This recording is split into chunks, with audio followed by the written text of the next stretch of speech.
नमस्कार। स्वागत है आप सभी का भोपाल एकेडमी के इस ऑनलाइन प्लेटफॉर्म पर। मैं हूं आपका सारथी चंद्रकांत शर्मा और आज हम बात करने वाले हैं असिस्टेंट प्रोफेसर के पेपर के बारे में और इसके आंसर की को लेकर। पेपर में मध्य प्रदेश सामान्य ज्ञान आईसीटी या करंट अफेयर के किस पार्ट से कितने क्वेश्चन आए, और हम लोग की क्लास या हमने जब भी डिस्कस किया था लास्ट टाइम रिवीजन कर रहे थे, तो कौन कौन से प्रश्न थे जो हमारे डिस्कशन या क्लासरूम प्रोग्राम से सीधे परीक्षा में उसी अंदाज या हम कहें हम जिस तरह से आपको पढ़ा रहे थे उसी भाषा शैली में भी आ गए हैं। तो आई होप आप लोगों का पेपर बहुत अच्छा रहा होगा और आप लगभग 38 से 46 तक क्वेश्चन तक सॉल्व करके आए होंगे। तो चलिए आइए पूरे क्वेश्चन देखते हैं और समझते हैं कि किस क्वेश्चन का आंसर क्या होगा। इस बार पीएससी ने बहुत सतर्कता बरती है, फिर भी एक से दो क्वेश्चन ऐसे हैं जिनके फाइनल आंसर की जब तक नहीं आएगी जब तक हमको देखना होगा कि उन प्रश्नों के उत्तर क्या हो सकते हैं। तो देखिए सबसे पहले प्रश्न की अगर हम बात करें तो ये प्रश्न यूनिट 2 जनगणना से था, ज्योग्राफी वाले पार्ट से। तो यदि हम क्वेश्चन को देखें सबसे पहले तो क्या है, क्वेश्चन पूछ रहा है कि वर्ष 2011 की जनगणना के अनुसार मध्य प्रदेश की जो दशकीय जनसंख्या वृद्धि थी, है ना, वो कितनी थी। यानी कि क्वेश्चन में ये पूछा जा रहा है कि ग्रोथ रेट जो है मध्य प्रदेश का वो कितना रहा है। ठीक है, और अगर हम इसकी बात करें जिस तरह से इन्होंने आंकड़े दिए हैं उन आंकड़ों में से ही हमें पता करना था कि 26.16 है या 2.30 है या 27.24 है या 24 है। तो हम सभी को ये पता है, हमने बहुत अच्छे से पढ़ा था कि मध्य प्रदेश जो है उसका जो ग्रोथ रेट है वो 20.30% है ना। तो ये क्वेश्चन आप सभी से बन गया होगा। पहले क्वेश्चन का आंसर क्या है, 20.30% है। तो ये क्वेश्चन आप सभी से अच्छे से बन गया होगा। चलिए आइए दूसरे प्रश्न की तरफ चलते हैं और हम बात करते हैं सेकंड क्वेश्चन की। दूसरा प्रश्न हमसे क्या पूछ रहा था, क्वेश्चन ये पूछ रहा था कि जो एआई है ना, एआई एक्शन समिट है 2025 कृत्रिम बुद्धिमत्ता जो सम्मेलन हुआ है वो कहाँ पर हुआ है। तो इसके लिए न्यूयॉर्क, पेरिस, जेनेवा या टोक्यो ऑप्शन में थे। और हम सभी ने करंट अफेयर में आईसीटी के समय हम पढ़ा था कि पेरिस जो है वहाँ पर जो है 2025 में ये समिट हुई थी। तो आप इस प्रश्न का आंसर अच्छे से लगाकर आ गए होंगे। अगले प्रश्न की तरफ चलें, अगर देखें कि तीसरा प्रश्न जो है वो कौन सा है। ठीक है, तीसरे प्रश्न की अगर हम तरफ चलें तो हम पाते हैं कि क्वेश्चन बहुत प्यारा पूछा था। और मैंने जब भी चर्चा की थी, जब हम जनजातीय लोगों के बारे में पढ़ रहे थे, तब भी हमने देखा था कि जो लिटरेचर है ट्राइबल का उससे हमेशा एक क्वेश्चन आ रहा है। चाहे वो द व्हील स्टडी की बात हो टीबी नायक की पुस्तक की, the ghotul and the Muria and their ghotuls की बात हो वेरियार एल्विन की, द वेगास की बात हो, या और भी भगोरिया को लेकर हो, है ना, या गॉड एंड देयर हैबिटेट इसको लेकर हो, या फिर जंगल बुक को लेकर हो। जितना भी गॉड भील साहित्य था उससे एक प्रश्न हर बार आ रहा है। और उसी तरह का प्रश्न फिर से देखने को मिला था कि द अगरिया नामक पुस्तक जो है उसके लेखक कौन है। तो मुझे पता है आप सभी ने इस क्वेश्चन को देखते से ही आंसर लगा दिया होगा, वेरियर एल्वन इसके रचयिता थे, उनके द्वारा ये किताब लिखी गई थी। इसके बाद अगला क्वेश्चन था कि 2018 में राष्ट्रीय राजमार्गों में प्रदेश का जो सबसे राष्ट्रीय छोटा राजमार्ग था 135 वीवी, आप लोग को अच्छे से याद हो मैंने केवल 4 ही नेशनल हाईवे आपको पढ़ाए थे, 2 सबसे बड़े 2 सबसे छोटे। इसी तरह से स्टेट हाईवे में भी मैंने आपको केवल 4 ही पढ़ाए थे। और देखो केवल इतना कम पढ़ा था लेकिन उसी से प्रश्न आया और ये प्रश्न भी आपसे बन गया होगा। यानी कि मध्य प्रदेश का जो सबसे छोटा राजमार्ग है 135 बीबी, जो कि गरोठ, वरोठ और भौरा के इलाकों से चलता है, वो 7.5 किलोमीटर की दूरी तय करता है। तो हमने किलोमीटर भी देखा था, किस रीजन से कहाँ तक जाता है इसकी भी हमारी चर्चा हो गई थी। ठीक है, तो ये क्वेश्चन भी आप अच्छे से बना के आ गए होंगे। इसके बाद हम बात करते हैं पांचवें क्वेश्चन की। जब हम आर्ट एंड कल्चर की बात कर रहे थे तो मैंने आपको मदीना भवन के बारे में बताया था जो कि मैयर में स्थित है। और बाबा अलाउद्दीन खां जो थे उनका घर था, मध्य प्रदेश सरकार ने उसे मदीना भवन बना दिया। और पंडित रविशंकर शर्मा के बारे में हमने बात की थी। उनके बाद अभी हम लोग जब मैंने भोजपुर वाला वीडियो भी अपलोड किया था, है ना, जब उनके जीवित शिष्यों में से बचे हुए जो ऋषभ लिखी राम शर्मा जब आए थे यहाँ पर सितार बजाने के लिए, तब भी हमने इनकी चर्चा की थी। तो उस्ताद अलाउद्दीन खान साहब जो थे उन्होंने मैहर बैंड की स्थापना की थी, है ना। और पंडित रविशंकर उनके प्रिय शिष्य थे जिन्हें उन्होंने अपना दामाद भी बना लिया था। और सरकार ने अभी उनके घर को मदीना भवन बनाया। मैहर में ही बाबा अलाउद्दीन खां संगीत समारोह का आयोजन किया जाता है जो एमपी टूरिज्म और अलाउद्दीन खां जो एकेडमी है, उन दोनों के संयुक्त तत्वाधान में इसका आयोजन किया जाता है। ठीक है, इसके बाद अगला क्वेश्चन था, मध्य प्रदेश में कितने कृषि जलवायु क्षेत्र हैं?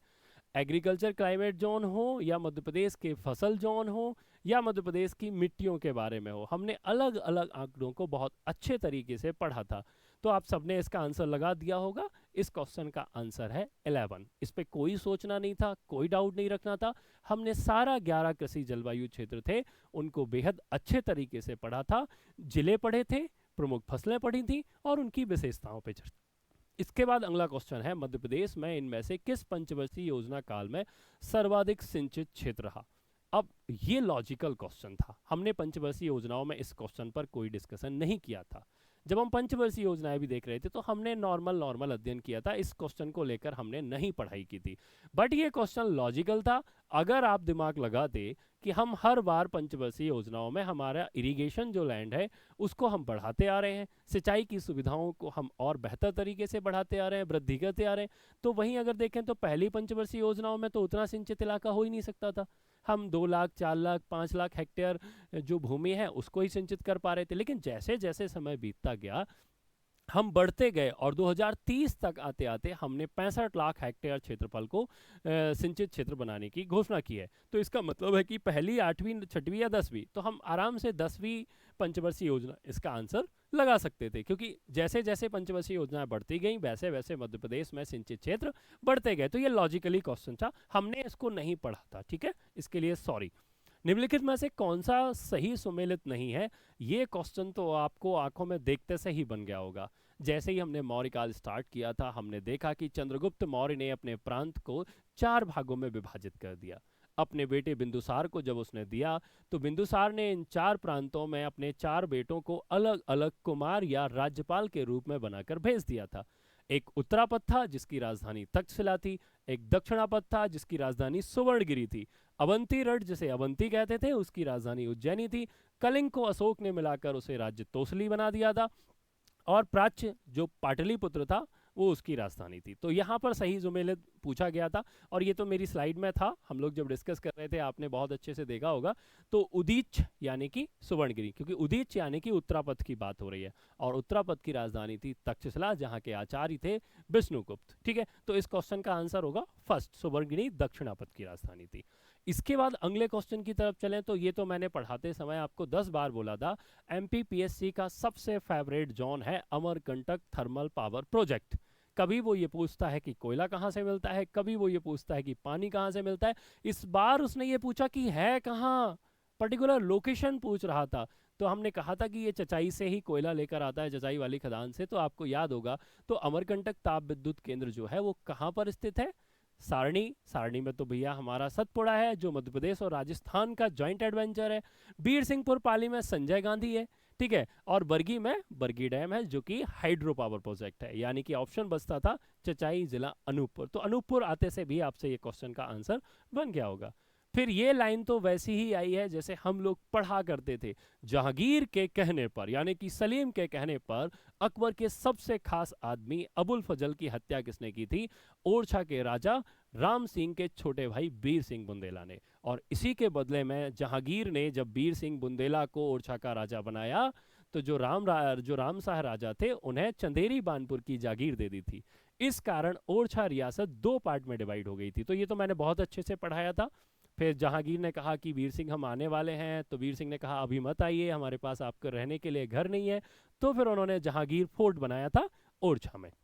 ठीक है, मध्य प्रदेश में प्रचलित कीमतों के आधार पर बस 2023-24 में जो प्राथमिक क्षेत्र था उसका योगदान क्या था? प्राइमरी, सेकेंडरी और टर्सरी जो सेक्टर थे, सीएम सर ने आपको आर्थिक समीक्षा पढ़ाते समय पढ़ाया होगा, तो इसका आंसर था 45.53। यानी कि प्राइमरी जो सेक्टर है वो 45.53% अभी योगदान दे रहा है प्रचलित मूल्यों पर, जो कि अभी चल रही हैं। ठीक है, इसके बाद अगला प्रश्न था और ये बहुत साधारण प्रश्न था, सीएम सर ने पहली ही क्लास में बताया था। ठीक है, 2004 का जो मध्य प्रदेश का गौवंश प्रतिषेध अधिनियम है ये लागू कब हुआ था? क्वेश्चन पूछा था, तो 29 मार्च 2004 को इसे लागू किया गया था। तो ये बहुत सरल क्वेश्चन था, इसमें कोई दिमाग लगाने की बात नहीं। मध्य प्रदेश शासन द्वारा प्रदेश को वैश्विक नवाचार एवं सहयोग प्रदान करने के लिए प्रमुख रूप से केंद्र के रूप में स्थापित करने के लिए कौन सी पॉलिसी मध्य प्रदेश सरकार के द्वारा लाई गई थी?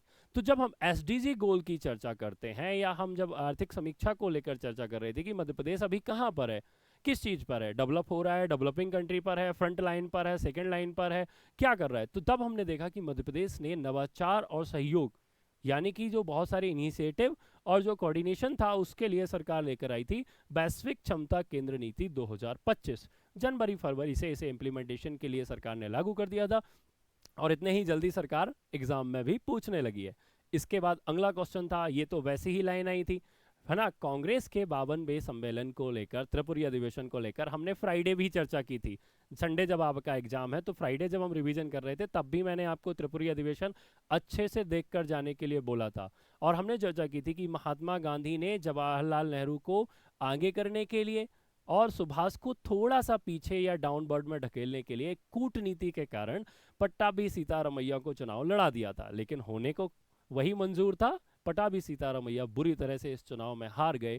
तो आरसी चंद्रा अपनी एनसीईआरटी में या वहाँ की सब दूर यही लिखते थे कि ये पट्टाभी सीतारमैया की हार नहीं, अब तो ये वास्तविक महात्मा गांधी की हार थी, क्योंकि गांधी जी ने ही पट्टाभी सीतारमैया जी को खड़ा किया था और फिर सुभाष चंद्र बोस ने उन्हें पराजित कर दिया था। वो चुनाव जीत गए थे लेकिन गांधी जी का मुंह फूल गया था, तो फिर गांधी जी के सामने सुभाष ने इस्तीफा दिया और फॉरवर्ड ब्लॉक पार्टी के नाम से एक नई पार्टी बनाकर उन्होंने त्रिपुरी से ही कांग्रेस को छोड़ दिया था। जब वो चले गए तो फिर सब लोगों ने सोचा कि वापस से पटाभी को फिर से अध्यक्ष बना दिया जाए कांग्रेस का, लेकिन पटाभी ने डिनाई कर दिया और फाइनली डॉक्टर राजेंद्र प्रसाद को त्रिपुरी अधिवेशन के बाकी सेशन के लिए अध्यक्ष बना दिया था। पटाभी सीतारमैया वही प्राणी हैं जो मध्य प्रदेश के पहले राज्यपाल बने हैं और जितना इतिहास हमने कांग्रेस के बारे में समझा है उसके लिए इन्होंने एक किताब लिखी है, the history of Indian Congress. ठीक है, तो कांग्रेस का इतिहास नामक किताब पट्टाभी सीतारमैया के द्वारा लिखी है और इसका आंसर वही है। इसके बाद अगला क्वेश्चन था कि जनजाति योद्धा भीमा नायक किस क्षेत्र से है? इस पे कोई डिस्कशन करने की जरूरत नहीं थी, सीधा आप लोग लगा के आ गए होंगे निमाड़ का इलाका। ठीक है, क्योंकि इन्हें रॉबिन हुड भी कहा जाता है। इसके बाद अगला क्वेश्चन था कि भारत का प्रथम green field SEZ special economic zone, ठीक है, तो हमने ये बहुत अच्छे से डिस्कस किया था, पीतमपुर ही है इकलौता। उसके बाद IT सेक्टर में भोपाल और जबलपुर और इंदौर, इनमें अलग अलग सेज जो हैं वो बनाए जाने की घोषणा की है सरकार की तरफ से। इसके बाद अगर हम चलें तो अगले प्रश्न की तरफ, जनवरी 2025 में जितेंद्र पाल सिंह को भारत के द्वारा किस देश का एम्बेसडर बनाया गया था?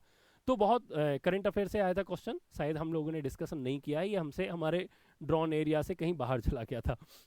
संयुक्त राज्य अमेरिका, फ्रांस, जर्मनी, इजराइल, तो इसका सही आंसर है इजराइल। ठीक है, कहाँ के बनाए गए थे जितेंद्र पाल?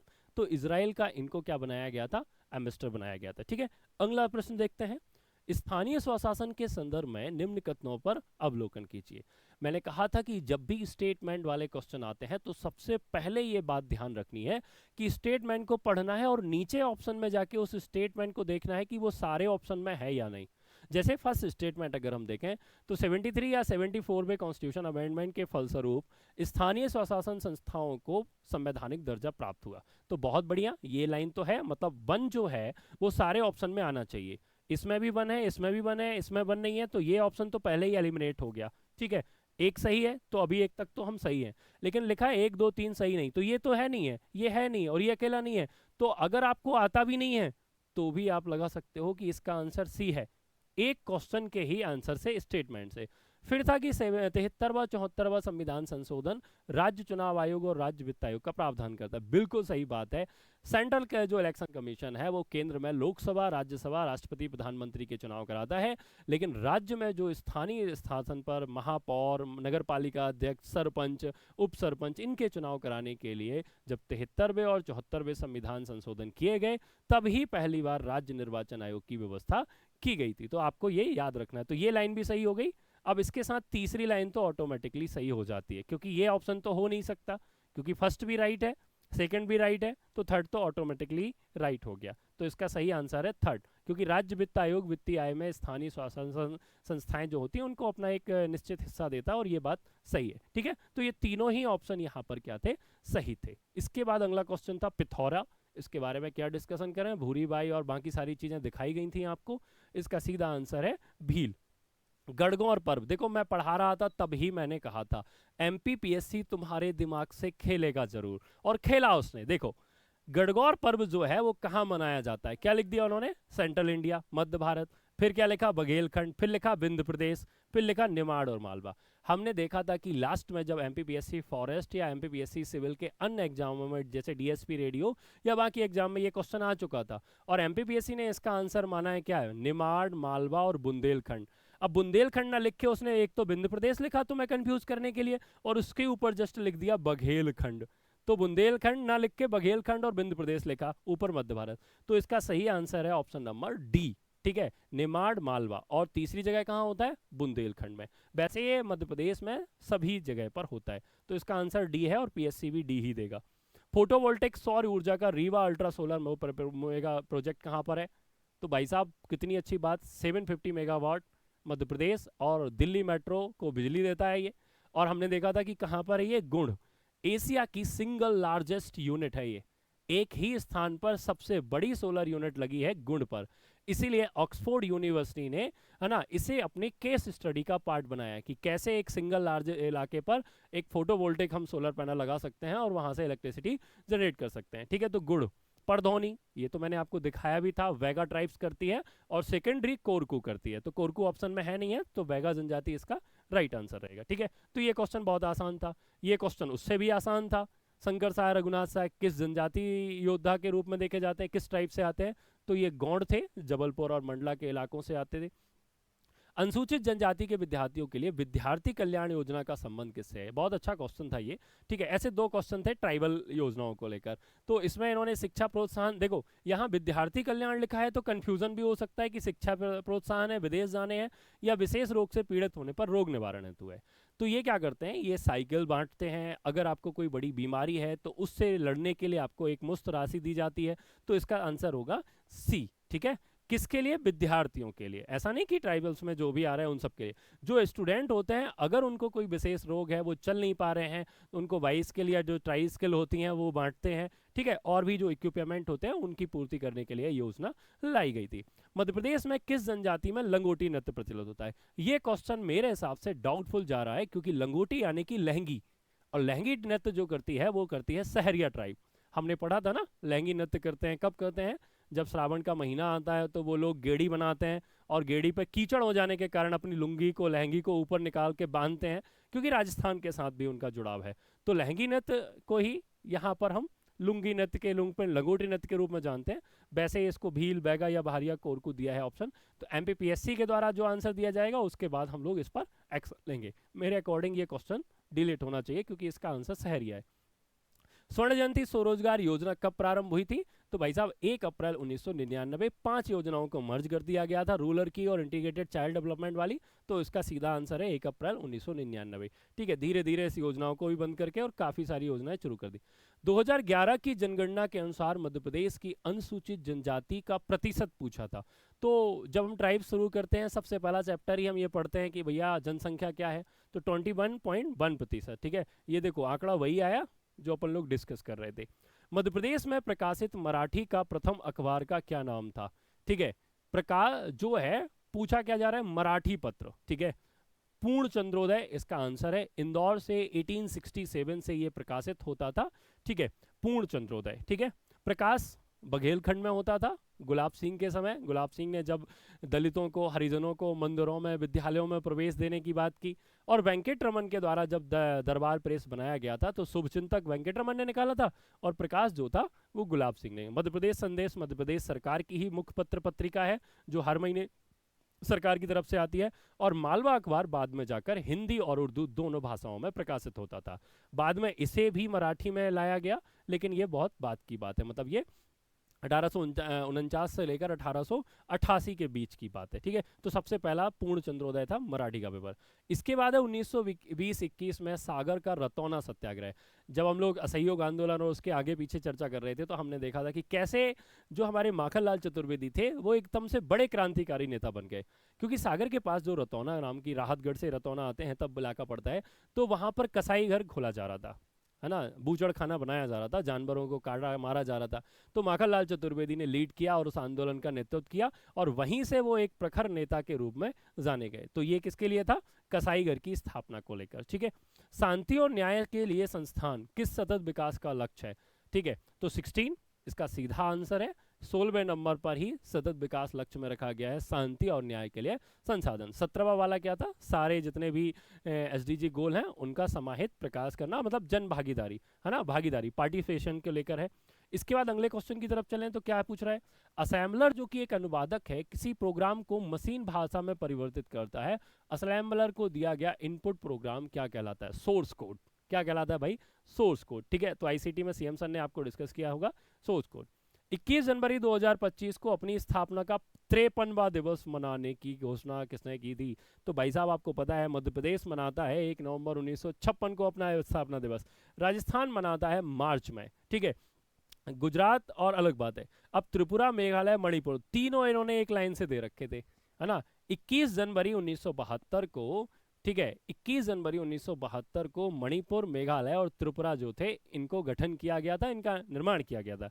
तो इसका सही आंसर है ऑप्शन नंबर डी। ठीक है, इसके बाद लिंगों का आख्यान किस जनजाति से संबंधित होता है? ये तो पता होना चाहिए, गौड़ जनजाति से। ठीक है, ट्राइबल म्यूजियम की फोटो दिखाई गई थी, आपको बताया गया था लिंगो, जहां पर वहां पर छोटे छोटे खंबे लगाए जाते हैं। ठीक है, तो लिंगों का आख्यान किससे संबंधित है? गौड़ जनजाति से।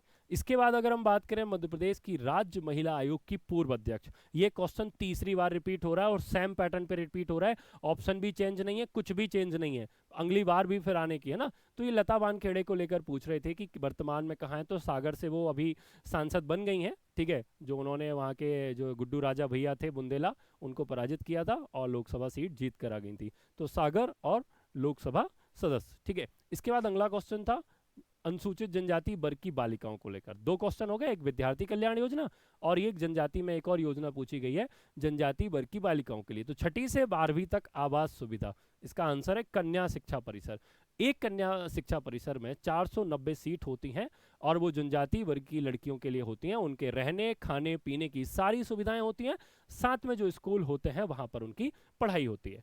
भारत में स्कूली शिक्षा के लिए एक राष्ट्र एक डिजिटल प्लेटफॉर्म, मोदी जी जब से आए हैं तब से उन्होंने, सरकार ने एक देश एक राशन कार्ड, ठीक है, एक देश एक निशान, एक देश एक संविधान और एक राष्ट्र एक डिजिटल प्लेटफॉर्म को लेकर भी इनिशिएटिव किए हैं। तो सरकार ने 2017 में दीक्षा पोर्टल चालू किया है, जो कि पूरे भारत में एक राष्ट्र एक डिजिटल फॉर्मेट के रूप में, एक डिजिटल ई लाइब्रेरी के रूप में चल रहा है। वैसे ही स्वयं प्रभावी है, जो क्लास 1 से लेके क्लास 12 तक आता है। 1 क्लास 1 टीवी, हर क्लास में एक टीवी लगाने की बात की गई है स्वयं प्रभा में। चूंकि ये स्वयं है तो स्वयं हायर एजुकेशन के लिए है, जहां पर भी यूजी और पीजी के जो बच्चे हैं उनके लिए ई लाइब्रेरी के रूप में कंटेंट जो है उपलब्ध होता है। ठीक है, इसके बाद रानी अवंतीबाई सागर परियोजना किस नदी पर है? तो पहले से मैंने कहा था कि ये बरगी नदी पर है। अगर बरगी नदी नहीं मानते हैं तो हम ये कह सकते हैं कि ये बरगी नदी नहीं, किस पर है भाई साहब? नर्मदा नदी पर, क्योंकि बरगी जो है वो नर्मदा की सहायक है और ये उसी पर रहता है। इसके बाद यदि हम बात करें आईओटी के जनक के रूप में किसे जाना जाता है? टिम बर्नर्स-ली, भाई साहब इसका नाम तो सबने देखा है, WWW, है ना, वर्ल्ड वाइड जो है उसके लिए इन्होंने शुरुआत की थी। फिर केवियन एस्टन, इसका सही आंसर क्या है? केवियन एस्टन जो है इंटरनेट ऑफ थिंग्स के जनक के रूप में देखे जाते हैं। तो ये क्वेश्चन भी आपसे बहुत आसानी से बन गया होगा। ठीक है, इसके बाद बात करते हैं भारतीय संविधान के किस अनुच्छेद के अधीन राज्यपाल को संरक्षण का अधिकार प्राप्त है? अब देखिए क्वेश्चन क्या पूछा जा रहा है, राज्यपाल को संरक्षण का अधिकार है। राज्यपाल किसी चीज के संरक्षण के लिए क्या करता है? आर्टिकल 361 में। इसका सही आंसर क्या होगा? आर्टिकल 361 होगा। बहुत सरल सा क्वेश्चन था, उससे सरल ये क्वेश्चन था। ये तो क्लास में डिस्कस ही हुआ था और वैसा ही फॉर्मेट में पूछा गया है। अनसुपरवाइज्ड लर्निंग क्या होती है? दो तरीके की लर्निंग होती है, एक सुपरवाइज्ड, एक अनसुपरवाइज्ड।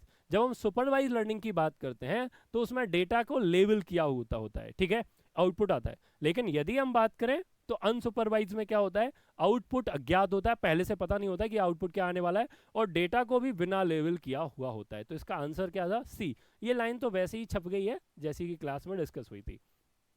सतपुरा श्रेणी में स्थित धूपगढ़ की ऊंचाई, भाई साहब ये क्वेश्चन कौन पूछता है आज के जमाने में, लेकिन एमपीपीएससी कुछ सरल क्वेश्चन पटक देती है, जिसमें बाकी सारे लोग जो बिना तैयारी के पेपर देने जाते हैं उनको थोड़ा सा घमंड बना रहे कि बस थोड़ा सा और पढ़ लेता तो सब बन जाता। तो 20-22 क्वेश्चन ऐसे ही सरल हैं जो उनसे बन जाते हैं। तो 1350 मीटर जो है वो सतपुड़ा श्रेणी की ऊंचाई है, ठीक है। हालांकि वहां बोर्ड लगा है 1348 का, बट 1350 उसकी ऊंचाई है।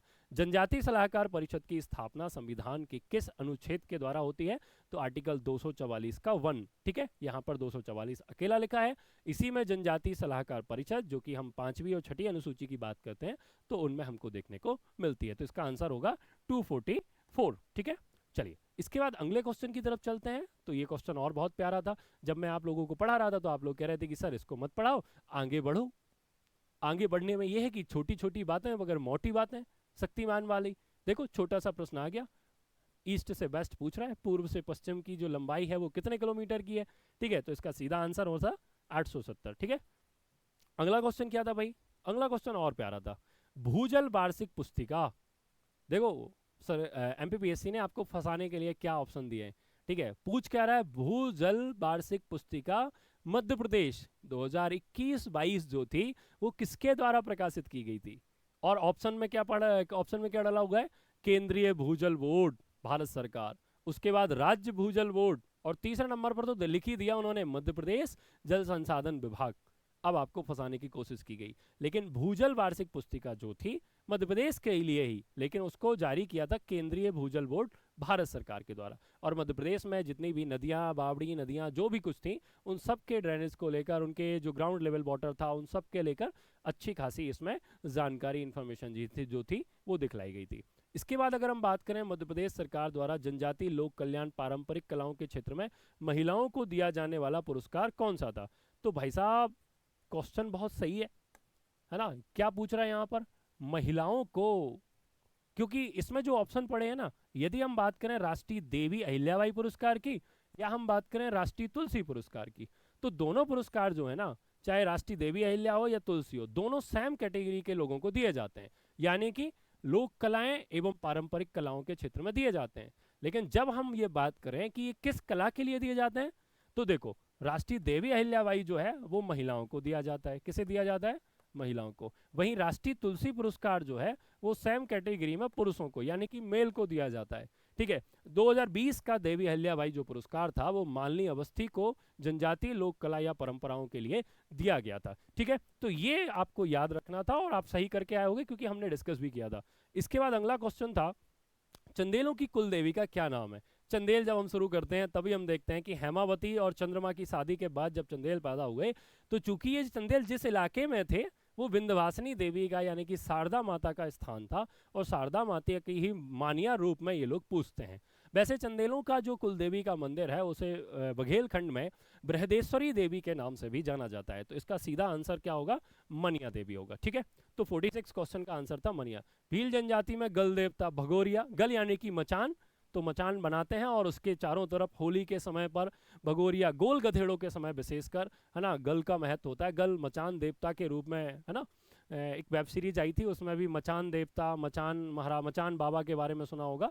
तो भगोरिया ट्राइब से संबंधित है जो होली के अवसर पर गल होती है, ये हमने डिस्कस भी की थी। सूचना का अधिकार अधिनियम 2005 की किस धारा या उपधारा के अधीन स्टेट इंफॉर्मेशन कमीशन की स्थापना की जाती है? राज्य सूचना। तो भैया इसका आंसर है 15(1), ठीक है। 15 धारा है और उपधारा 1 है जिसमें राज्य में सूचना आयोग की बात की जाती है। इसके बाद अगला क्वेश्चन जो था वो बहुत प्यारा था, जिसे हम लोग ने अच्छे से पढ़ा था, है ना, खुटिया पटेल है ना। हम लोगों ने देखा था सहरिया लोग क्या करते हैं, अपने सहराने के पास में खुटिया बांध के रखते हैं और अपने आप को पटेल समझते हैं। कि क्यों? क्योंकि सहरिया का अर्थ होता है शेर के साथ रहने वाला। तो ये पटेल क्यों कहते थे कि भैया हम खुटिया से शेर को बांध के रखते हैं, इसलिए ये क्या कहते हैं अपने आप को? खुटिया पटेल। तो कौन सी जनजाति है? इसका आंसर है सहरिया। खुटिया पटेल कौन है? सहरिया। कंप्यूटर की पीढ़ी में ऑपरेटिंग सिस्टम पहली बार कई प्रकार के मल्टी प्रोग्रामिंग सिस्टम को लेकर आया था। तो हमें पता है थर्ड जनरेशन जो है कंप्यूटर की, उस थर्ड जनरेशन के बाद मल्टी प्रोग्रामिंग जो सुविधाएं थी वो स्टार्ट हो गई थी। तो ये थे 50 क्वेश्चन, जिनमें से 43 क्वेश्चन जो थे वो हमारी क्लास के डायरेक्ट या थोड़े से इनडायरेक्ट वे में सीधे सीधे थे। 4 से 5 क्वेश्चन जो करंट अफेयर के थे, या जो हमने एक जो जनजाति में छोड़ दिया था वही एक ऐसा क्वेश्चन मात्र था जिस पे हमने डिस्कस नहीं किया था। ज्योग्राफी में पंचवर्षीय योजनाओं के सिंचित इलाके को लेकर डिस्कस नहीं किया था। बाकी तमाम क्वेश्चन वो थे जो हमने क्लास में पढ़े थे या क्लास में अन्य दूसरी चीज़ें पढ़ते समय हमने टॉपिक पे डिस्कशन किए थे। तो मुझे विश्वास है कि आप लोग का पेपर बहुत अच्छा रहा होगा। ये एक अनुमानित उत्तर कुंजी है, लेकिन इसमें एक या दो ही प्रश्न जो है एमपीपीएससी की फाइनल या प्रोविजनल आंसर की में चेंज होने वाले हैं। यदि आप इस आंसर की से अगर 35 36 के ऊपर अगर आपने स्कोर किया है तो आप बहुत बेहतर स्थिति में हैं, आपको इंटरव्यू की तैयारी करना चाहिए। अगर आप सेकेंड पेपर में 100 के लगभग भी अगर क्वेश्चन सही करके आए हैं और आपका स्कोर 130 से 145 के बीच जा रहा है, कैटेगरी वाइज कुछ भी हो, अगर 130 से 145 150 के बीच में स्कोर है तो आप लोग अपने इंटरव्यू की तैयारी जारी करिए, पढ़ते रहिए, मस्त रहिए, स्वस्थ रहिए। शुभ रात्रि।